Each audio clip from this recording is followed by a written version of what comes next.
Number 1. To understand the magnitude of my story, you must know who I am. So here's a little backstory. I was born in 1954, so my formidable years were spent growing up under the influence of the 60s and early 70s in a very small town in upstate Ohio. When I say small, I mean one night at Broadway in Maine. There were about 40 businesses in the center of town. The drugstore soda shop was right on one of those corners. There was also a hardware store, small grocery store, Ben Franklin's gas station barber shop. We had Baptist, Methodist, Lutheran, and Catholic churches. Most everyone went to one of them weekly. You get the picture. It was Mayberry. We also had a library, a post office, and the jail. The jail was set up so you could easily sneak right past the cop desk 9 times out of 10 to go see if anyone was in jail. If there was, we would run errands for them. Go get cigarettes, whatever. We never bothered to ask, what are you in for? Kids. I was curious, free-spirited, and completely wild and innocent child. A little bit later came the assassination of JFK, the civil rights movement, the Vietnam protests, and the hippie revolution, which I joined in becoming one of the earliest hippies. So maybe you can now guess where this story is leading. Hitchhiking was commonplace in those years, so I did it a lot. For a little over 3 years, I have made many trips all over the US and Canada, much to the dismay of my mother. Sometimes I took friends, sometimes I went alone, always with no money, no clothes, and no worries. So many people tried to warn me of the dangers, but being very young and naive, and feeling quite invincible, I ignored all of their well-meaning advice. This wasn't my first trip, nor was it the last, but it is the most memorable, and you'll now understand the gravity of the very close call that it was. June 1969, I was 14, spending the night with my friend Dina, who lived in a neighboring mirrored town. I talked her into coming with me to San Francisco. She just happened to have a brother living out there that she had not seen in a while, so we headed out across the cow pasture to the highway and stuck out our thumbs. It never took long to get a ride, as you can probably imagine. We received many rides. A band tour bus picked us up on their way to a gig in Chicago, but we didn't want to make that big of a detour, so we passed. I can't remember who the band was. I remember another ride when we got back into a convertible Cadillac with 4 black men and went to a party in Blacktown, Columbus, Ohio. We were the only white people at this party, and let me tell you, we had a blast. I never felt unwanted or in danger. In fact, the nice lady that lived in the apartment gave me a shirt, which I thought was so kind. Now, as an adult, I realized she was trying to cover me up. God bless her. The next ride was pretty cool until he picked up another hitchhike. A lone guy who kept nagging him about how much trouble he was going to be in if he got caught taking these 2 underage girls across state lines. I became very agitated and told him to shut up.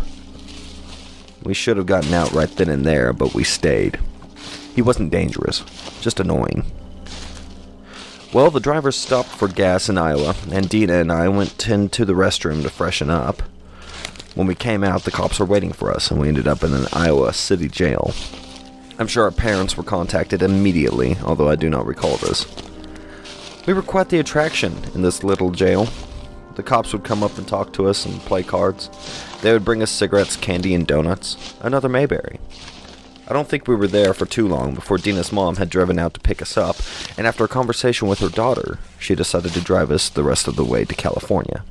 That's just over 1,900 miles. Unbelievable. I remember singing to the radio all the way to Nevada. I especially remember the mamas and the papas, "Are you going to San Francisco?" Later we booked into a hotel in Reno. Boring. This is not what I signed up for. I tried to talk Dina into just taking off. I realize now as an adult what a terrible selfish act that would have been and how devastating that would have been to her mom. Luckily for everyone, she refused to do that, so I stayed. We finally ended up in San Francisco, right at the height in Ashbury near Berkeley College, where all the hippie action was, with her mom tagging along. It was also overwhelming to me. It was pretty cool for our little town, but this stuff was way out of my league. Did I mention how very naive I was? I was not fully aware of things like drug addiction, but I was shown firsthand at Needle Park. Seeing everyone strung out on drugs scared me to death. I saw other things too that I cannot mention.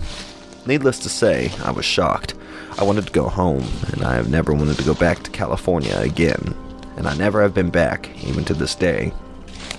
I don't remember how many weeks I was gone on that particular adventure, but shortly thereafter, I was home watching TV with my mom. It was July, and it was all over the news about the Manson family and the infamous murders. I then realized how close I'd come to being picked up by them and possibly becoming one of the family. What if I would have taken off on my own looking for adventure and had not stayed with Dina and her mom that night? Hitchhiking alone through the desert, 9 hours away from Spawn Ranch. What if that guy had not turned us into the cops in Iowa? And we would have been out here, the two of us. Most assuredly, I or both of us would have gotten picked up by one of them. Later I found out that the family were recruiting people from Haight-Ashbury, and also how irked I was because we couldn't lose her mom. Every day I'm thankful that I did not get caught up in that. I was sure ripe for the picking, especially if they would have gotten a hold of me before I made it all the way to California. In all my adventures I was never beat up, raped, or murdered. I really do believe that I was under divine protection. Number 2. This story is not about me, but rather the kid of a teacher at the school I went to. Some context. I used to live in Iqaluit, which is in the northern areas of Canada. I lived there because of my parents' jobs. It would regularly go below 40 degrees Celsius, and because of that, there was lots of snow that piled up on the grounds. The school the story happened at was called École des Trois Soleils. The school was very small, and at the time this happened, only had about 80 students. I checked recently, and it seems there's only 50 students. This happened when I was around 8 years old. Lots of people in Iqaluit were not the best of people. Some people did many stupid things, mostly smoking. So our old school had this play where the ground is sand, but it's usually relatively clear of snow. Near the school, you would commonly find bullet shells, screws, all buried in the sand. Right behind that play area is some tundra that the teachers and supervisors would let us play in up until a certain point. This happened right after our lunch recess, and we returned to our classes. About 20 or 30 minutes or so, there was an announcement that everyone in their classes should go to the gym. The gym is really, really tiny, as it was slightly larger than the school's library. When we arrived at the gym, we were told to sit down. The teachers then pulled out a large bear trap. It was at least 2 or 3 feet wide. The teachers then explained that one of the kids was inches away from stepping on the pressure point to the trigger of the bear trap. Of course, they disarmed it before showing it to us. I'm not sure how they found it, as it was buried under the snow. Afterwards, they just gave us the general "be careful" speech. We were all led back to class like nothing had ever happened. There's never been any media attention to this story, so I assume the school had some sort of cover story to avoid any negative association. I still look back on the story every once in a while, whenever I'm talking to friends and mention it to them. I still feel very grateful that the teachers of that school knew what they were doing. Number 3. So this isn't my story, but my best friend's. She told me about her uncle, that is her stepdad's brother, and how sketchy he was. There's always one questionable uncle in every family, isn't there? My friend said that a few years ago, she would meet up with her step-uncle, and he'd always give her the creeps. He would say things like, "The wife and I are going to the trailer for a week. You should come along." "Oh, my wife is only going to be there for a couple days, but you're welcome to stay as long as you like."